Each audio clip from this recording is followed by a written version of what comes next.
I taught my bird to whistle like a referee. I can make a free throw when I'm down on one knee. I've been a fan of basketball since I was 5. Now I am a fan of HoopSpeak Live. Hilarious analysis, a mystifying trope. An angel with a cudgel breaking bubbles of soap. Like honeybees buzzing around a hive. Yeah, everybody buzzing about HoopSpeak Live. Hey, welcome to HoopSpeak Live. I'm Beckley Mason. No Zach Harper with us today, but we will have our co-host, Ethan Sherwood-Strauss. Our guest today is Amin Elhassan. You know him from True Hoop TV and NBA Insider on ESPN. He worked with the Suns for a bunch of years. Really cool guy. This is going to be a lot of fun. Our show, as always, is brought to you by Chris Humphries Street Credit, which any guy off the street can get these days. I feel like he is the least respected person in the NBA, and I've got some theories why. So let's start with the fight. That was a really bizarre interaction. We're going to put it up right now with Kevin Garnett just like fell, and then Rondo went nuts. What did you think when you saw it?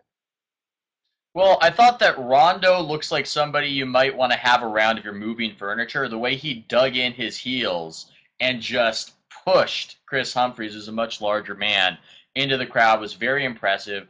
I thought that there's this funny tension where the player wants to be the tough guy and wants to be known as the guy who wins the altercation, but then to do that, you get suspended, and so there's this odd tension between proving your manhood and doing your job. And I personally don't want Rondo suspended for a bunch of games. People get really pious about it, and as though they're the oracle of how many games a player must miss. Oh, that's a 5-game suspension. I don't understand it. I'd rather guys play and slap on the wrist because this doesn't seem like the kind of thing that happens a whole lot. Yeah, this was interesting. Chris Humphries. So my theory on Humphries, well, one, you notice this in NBA fights because Nate Robinson did the same thing. They're really, really tall people, and if you can get low and get leverage on them, and like and by getting low, you still have to be like 6'4" to do this. But you know, that's like Barkley took down Shaq. I think that's a theme throughout NBA scuffles. But you know, no one will do this to Reggie Evans. And I'm not saying the NBA is like prison, but I'm saying that the same principle of if you grab a guy's nuts and you show that you're willing to do that early in your career, no one's going to fight with you. And Chris Humphries has like done the opposite where he's been Wait. Is this guy. What's that? Is your theory that people pick on Chris Humphries because he's never grabbed a nut? Is that essentially the theory getting positive? Pick on him less. I think that so this is something I watched. I watched Reggie Evans with Kevin Arnovitz, and Arnovitz's theory on why he's so hard to box out is because there's like 5% of someone's mind when they're boxing him out is also thinking, "Oh my God, I hope he doesn't crush my nuts in his vice-like grip." So I think there is a psychological factor there. I also think that remember when Jeremy Lin, got the big contract and everyone was like, what did he do to deserve this? Like, what is that about? I think when Chris Humphries was with Kim Kardashian, it was like the equivalent in getting a girl in the NBA when people don't think you're cool enough to. And I think that everybody knows Kardashian, obviously, and they kind of like went after him because of it. I think that it's really funny to me, but for some reason his reality TV stardom, like makes people want to pick on him. Interestingly, Khloe Kardashian does not inspire the same resentment for Lamar Odom. Not quite the same desire. You don't know that. You don't know that officially. We don't know how she's regarded in NBA circles. And hey, it takes all kinds. We all have subjective tastes as far as attractive ladies. I love that theory, though. It's a little unfair to Mr. Humphries, who I think we can all agree is a fairly handsome man. It's not crazy. He's not an accomplished NBA player, but it wasn't too much of a shock. So do you think, like you were saying, that 5% that doesn't want Reggie Evans to get him in that vice-like grip, there's that 5% of jealous rage for Chris Humphries latent in the brain of every NBA player? Yeah, and so this is, by the way, this picture I just put up is what Humphries tweeted. I think he fell back into the stands or something, and asked if anyone knew where he could get a tetanus shot in Boston. And that's just like the kind of thing that's like so not cool to do after you get pushed over by a 6 foot guy. I also think that Yeah. the Nets. I thought it was interesting, like Gerald Wallace and Garnett got in there. These like two big Southern dudes that they looked mean. But let's talk about maybe actual basketball. Um, the net or not the Nets, the Atlanta Hawks have won 6 in a row. Yes. They Our look great. Hawks.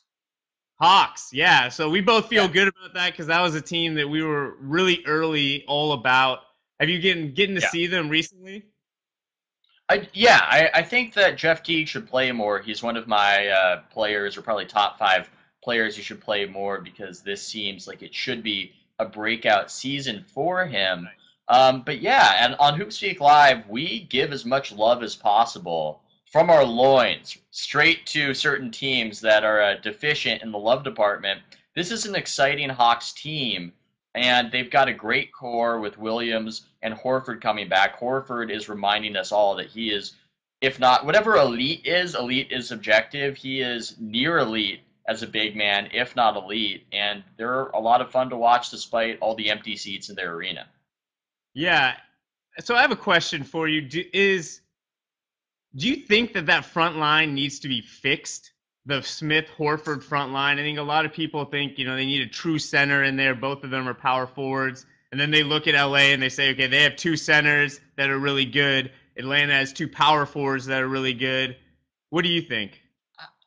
I differ. This is, if we had Zach Harper, he would go on a tirade right now because this is an issue of passion for him, an issue of passionate rage. He believes that Al Horford is a center. He's a center. He's only played center. He's not a power forward. I'm not so sold because of one of my favorite talking points, wingspan. Al Horford's not the longest guy, considering that he's under 6'9". I just find it difficult to play him at center. He's also not quite the shot blocker, and it sort of works with him and Smith, but it's a very small front line.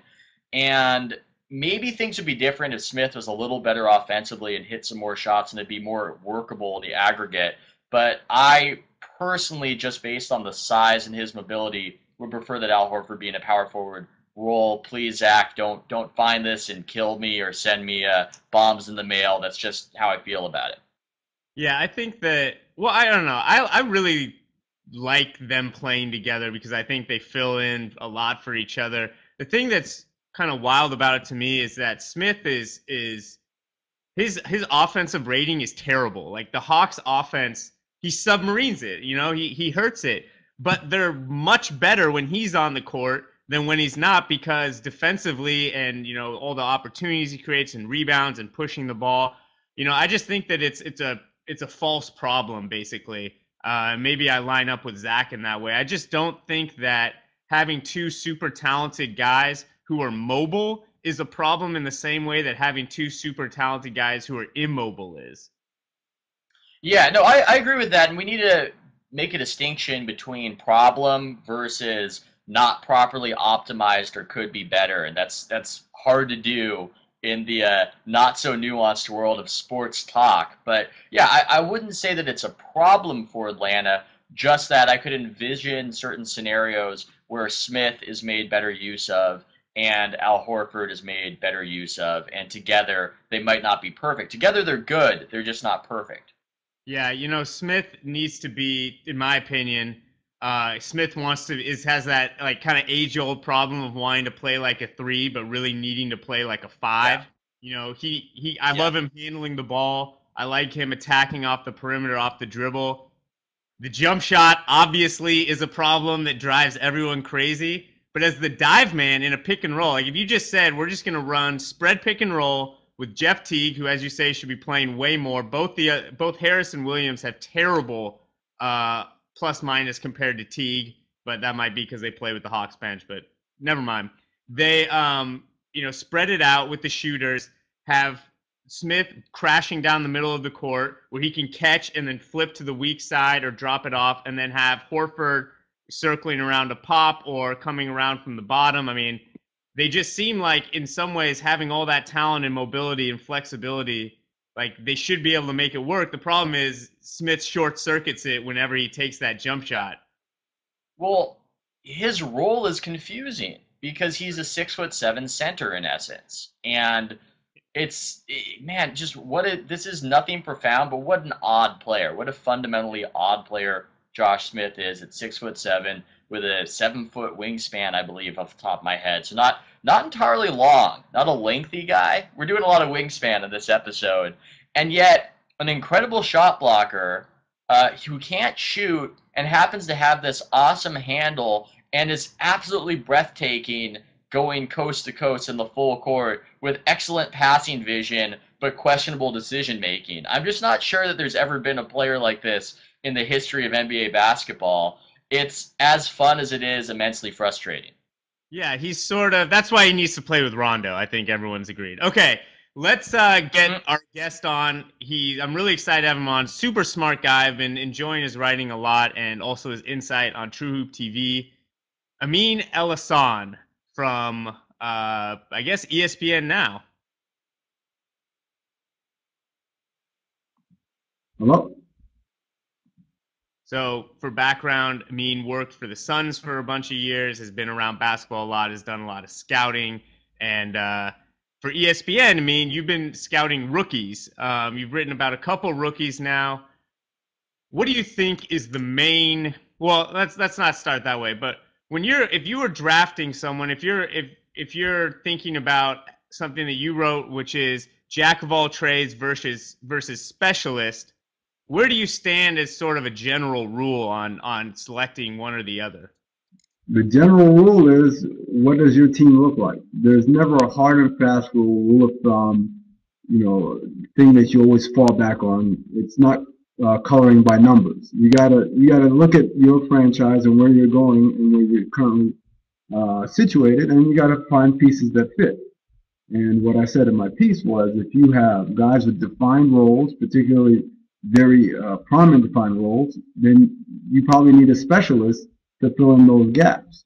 If you're a team that doesn't have that, maybe sometimes a multitasker, a jack of all trades is what you're looking for. It really all depends. It would seem from your assessment of one Austin Rivers that he perhaps is not a jack of all trades and perhaps not even a jack of a single trade. Your assessment of him was not entirely positive. I'm just wondering if you can rehash some of that here and perhaps give us a Rivers ceiling. Sure thing. So Rivers was drafted to be the point guard of the future, because you have your two guard of the future in Eric Gordon. So obviously, if you want to play them both at the same time, Rivers has to be a point guard.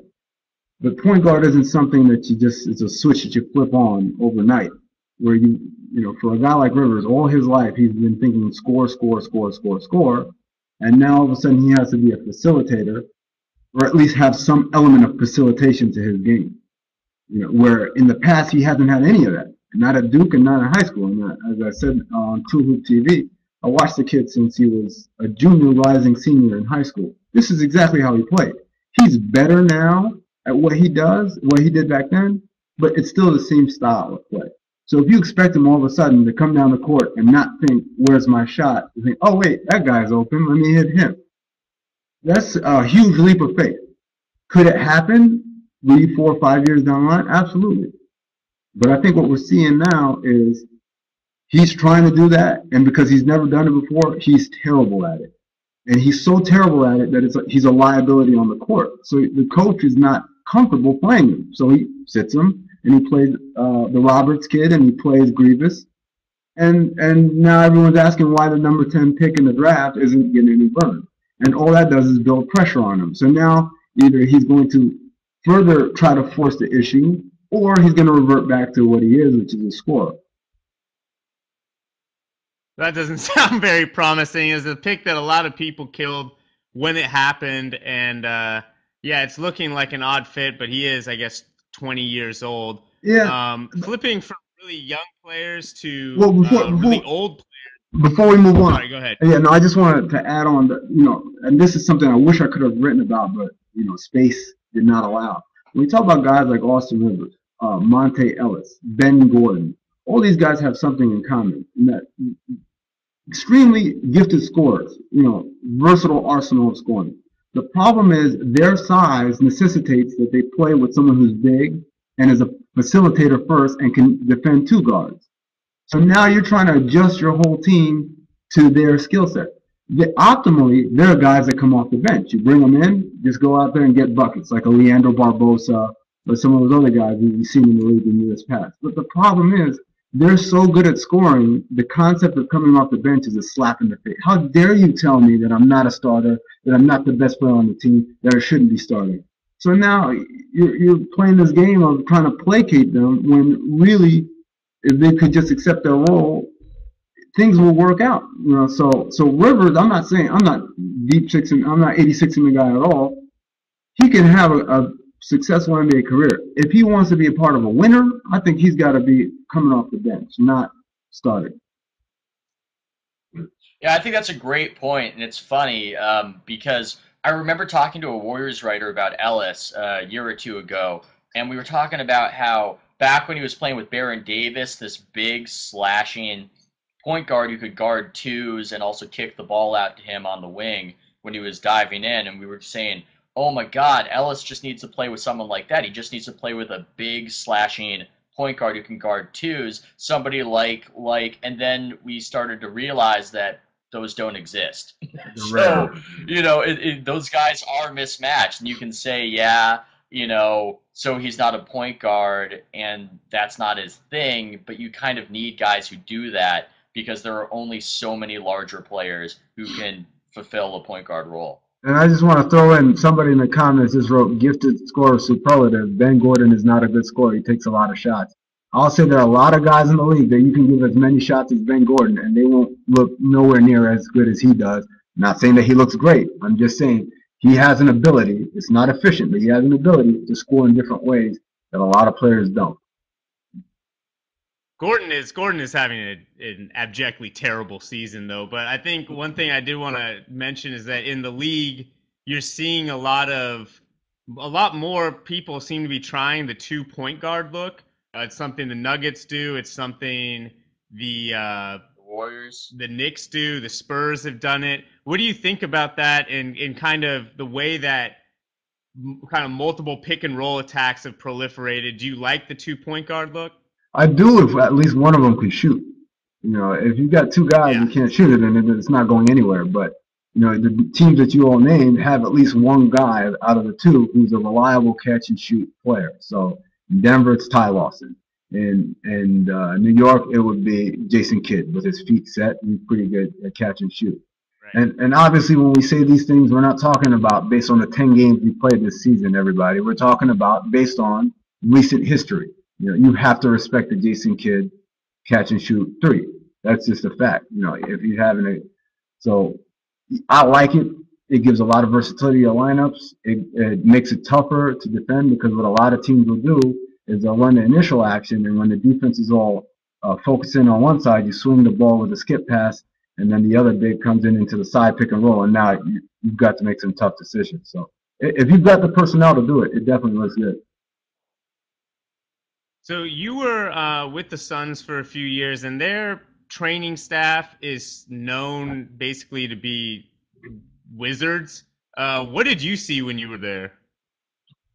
You know what? It's one of those things. There's two things that work. There's some things that proprietary information that obviously I can't talk about.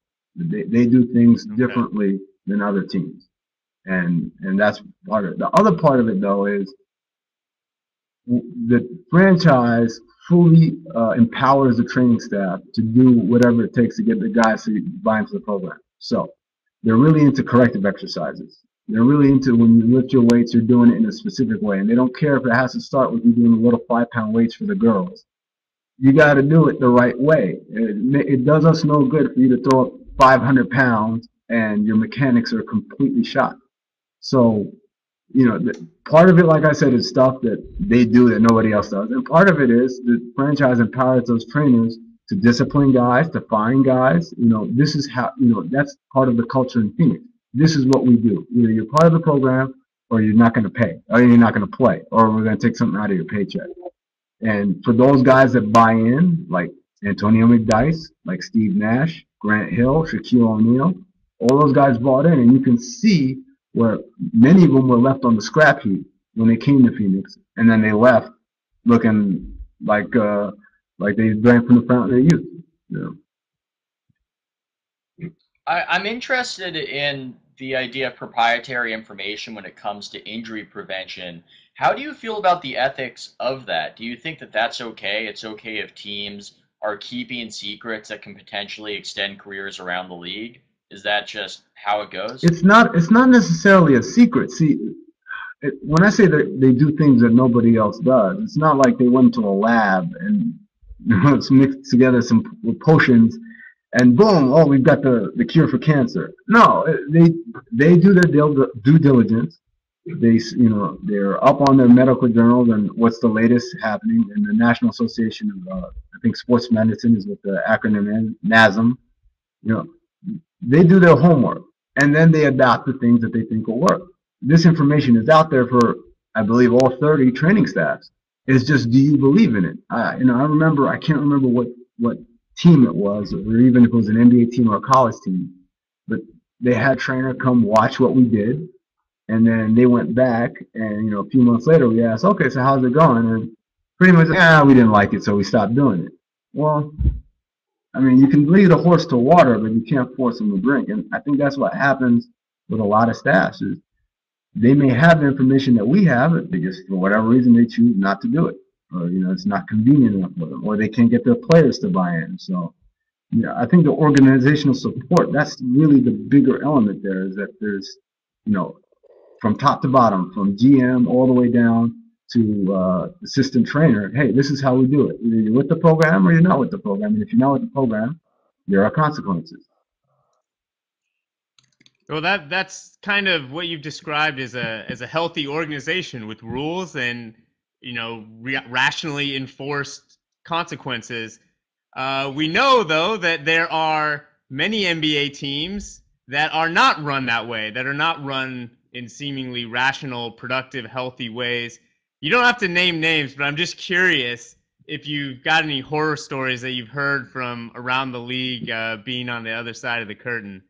Okay, so on the topic of training and everybody buying in, there was a player who was told, hey, you have to do your corrective exercises or you'll get fined. And the player said, well, how much is the fine? And showed him the fine schedule. So $500 on the first offense or whatever it was, $1,000 on the second, and then by the third and every incremental one, it goes up, to a certain amount.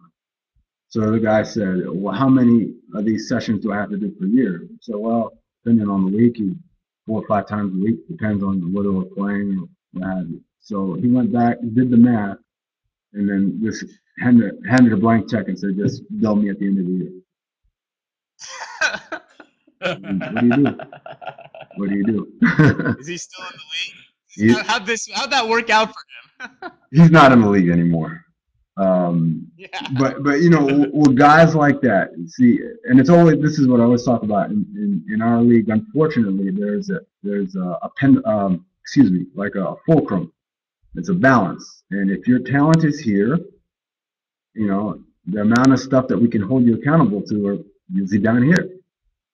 As this goes like this, not so much, and that's when you find out you're out of the league. So if LeBron James, I'm not saying LeBron James is a guy like that. Well, from everything I've heard, he's great. But if he wanted to pull some crap, very little to Miami he can do. He just playing the league. You just got to say, oh well, LeBron, please do it. As his talent erodes and he turns from LeBron James to like McGrady is now, you don't put up with it as much. And for the guys that adjust, they get with the program. And for the guys that don't adjust, those are the guys that you say, how is he out of the league? That's why he's out of the league. That's why nobody wants him. I'm getting some static a little bit. Hopefully the connection will carry through. I just wanted to know something. I mean, I believe that we had some Twitter friction in the past, a long time ago. And I just want to first of all squash that. I also want to know. Look, HoopSpeak, it's all about me. HoopSpeak Live is all about me, and I just wanted to know. I know I can be annoying. I wanted to know what exactly I was doing to cause the friction in the past, and hopefully we can bury the hatchet on that. Well, first of all, nothing is squashed until Jesse Jackson shows up and we shake hands in front of a press conference. Just want you to know that. Second of all, Well, we're getting Amin in the circle of death, and unfortunately, this is actually Drove Amin away. unfortunate. We kind of have to move on. So this beef unsquashed. Oh, there he is. There he is. Yeah. When you try to squash the beef, you go into circle of death. So that means the beef remains, and you beef is on. have to arm wrestle later or something. Damn it. Enemies forever. Hey, man, Next this time. was really fun. I hope we can do this again soon, Amin. Thanks a lot for coming on. Absolutely. That's Thanks great. for having me, guys. All right, great. Thank you. So that was Amin Elhassan. You can read him on Insider. You can follow him on Twitter, Amin ESPN. He's a very he will talk to you on Twitter. So get at him, and he'll respond. Want to just go to? Oh, why don't we just put this on because it's in the queue.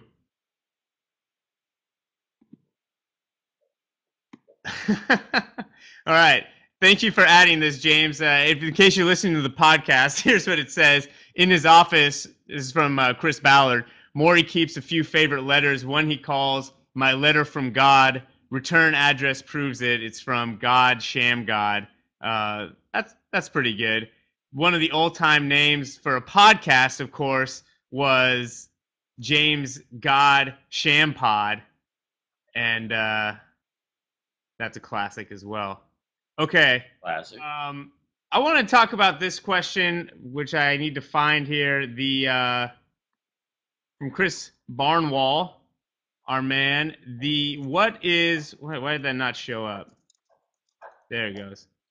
What do you think about Ibaka's very strong start to the season? I think that it's nice of you to pick that out. I actually didn't have the sense that he was doing much better or different, and then I just kind of was randomly looking over some stats, and I was very surprised by his production's up a little bit. He's making more jumpers. He made that one in the corner last night, and I think that with all the Harden-Martin talk, one thing that people have kind of forgotten is that, if Ibaka keeps improving over the course of this season and Martin can keep shooting like 68% true shooting, they're probably going to be right where they were last year.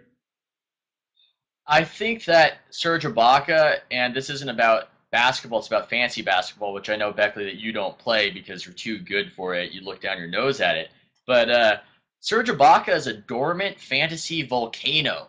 I was thinking that last night as he hit that three-pointer. I wish that he acted like he'd been there before a bit more often when he hits those. But if he can start hitting that corner three in addition to a bunch of blocked shots, that's a pretty good fantasy mix. So that's something to watch going forward. Those of you who do that. Yeah, definitely. And he's also, hopefully that'll allow them to get a little bit more out of their spacing. I think it's starting to look better. I think their Thunder spacing with Durant is handling the ball is starting to look a little cleaner. What I'm wondering is how long until we're all just kind of on the Thabit train and he's starting instead of Perkins. He's Presti loves Thabit. He is on record loving Thabit from back in the draft. So I would love if by the end of the year Perkins not only is amnestied but is replaced by Hasheem Thabit. Well, I think it's funny, too, because he was picked right before James Harden, so it's just funny to lose Harden and then replace him with the guy who's taken right before him. I actually have a story from that night and a theory on draft picks, which is that the worse the pick, when he's a high pick, the happier he is, because deep down, he knows he's getting away with something. Hasheem Thabit, I was at the 2009 NBA draft, was happier as a number 2 pick than I've ever seen any human being ever. Just exuding joy, He actually was bounding around the room and hugging people. He saw me. He saw me from 10 feet away in my suit, looking nervous, and then bounded up to me and gave me a hug. Hashim Thabit on draft night gave me a hug, and of course, I came up to just slightly around probably his belly button, just like, what? Congratulations, Hashim. And so I hope he invalidates that theory and salvages a career that looked like it was heading in the wrong direction, because he at least seems like a friendly guy. Yeah, that's a great. I can't even imagine. I mean, he is what, like 7'2", and he's one of those guys that like sort of like Bayless. There's a certain kind of player who washes out really quickly with his first team, and then sort of gets picked up in like a secondary draft by a team that that then salvages a great career. And when you come into the league when you're 19 or 20 or 21, you can mess up for 3 years and be 24 and still have another 6 to, get better. All right, let's go to Dagger Smash Noted. I believe we're going to have a cameo from Peepin' James Herbert himself. Oh, my God. My dagger is for Paul Pierce, who had a bit of a rough week this week. We're just going to go ahead and add this. And I think it's self-explanatory. Oh, maybe we're not going to add this. I don't know. It's not letting me click on it. Oh, there it is. All right, so Pierce, in the span of one week, got put on his butt. I want to mention this one because one of my favorite tweets I've seen this year, it got retweeted by Nets Daily. I can't remember exactly who it was, but it was about the Joe Johnson crossover. He said, it was so dirty I had to put on porn when my mom came in the room. Oh my God, that's great. That's brutal. That's what happens when you get old in the NBA. Stuff like that starts happening. Yeah. I still think he's a plus defender, but that's pretty embarrassing. Experience recently. Yeah, definitely. My smash is going to be Warriors related. It looks like they've been caught in a little bit of funny business when it comes to Andrew Bogut's injury, where they haven't been giving us the full story. There's some, a good band name, Undisclosed Microfracture. Actually, it's a terrible band name. I'm reversing that. I'm calling it audible there. It's an awful band name. And my message to the Warriors is that what you do over time will build your credibility, and stop. There's mission creep. There's such a thing as trying to do too much with the information that you have. You can't change the facts. Having a lot of PR and spin isn't going to convince anybody that your team is good when they're bad. Having a bunch of PR and spin when a guy is going to be coming back a long ways from now and telling people that he's coming back sooner than that isn't going to help you in the long run. So it seems to be this flaw, since they have a very involved and active PR apparatus, of trying to just change reality, and fans are too smart for that now. We have the internet. So I don't know what they're doing. I wish that they would just do less and just try to focus on being competent, instead of trying to convince everybody that incompetence or bad luck or misfortune is the opposite. Yeah, that's the guy who runs the Warriors PR also won like PR Guy of the Year a couple years ago. Really? I remember in the NBA, which was sort of silly, but it's not like the fans are voting on that one. All right, Peepin' James, give us your note. Okay, my note is going to be again from what Chris Ballard was tweeting. Apparently, he wrote this Rockets story in this week's Sports Illustrated yet. It's not online yet, I should say, but he's tweeting some extras. And the first was a God Sham God thing. He also tweeted this, if I can bring it up, if this will respond to me. Basically, Daryl Morey compared his own high school career to Luther Head. He said he started out strong, but by the end of his senior year, he wasn't playing at all. I found that hilarious, especially since Head used to play for the Rockets. Right. And yeah, that's my note. All right.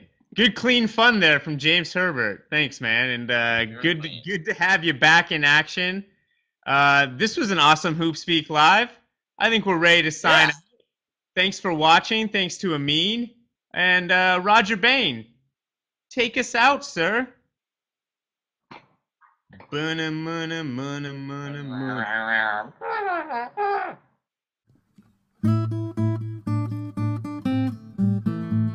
I taught my bird to whistle like a referee. I can make a free throw when I'm down on one knee. I've been a fan of basketball since I was 5. Now I am a fan of HoopSpeak Live. Hilarious analysis, a mystifying trope. An angel with a cudgel breaking bubbles of soap. Like honeybees buzzing around a hive. Everybody buzzing about HoopSpeak.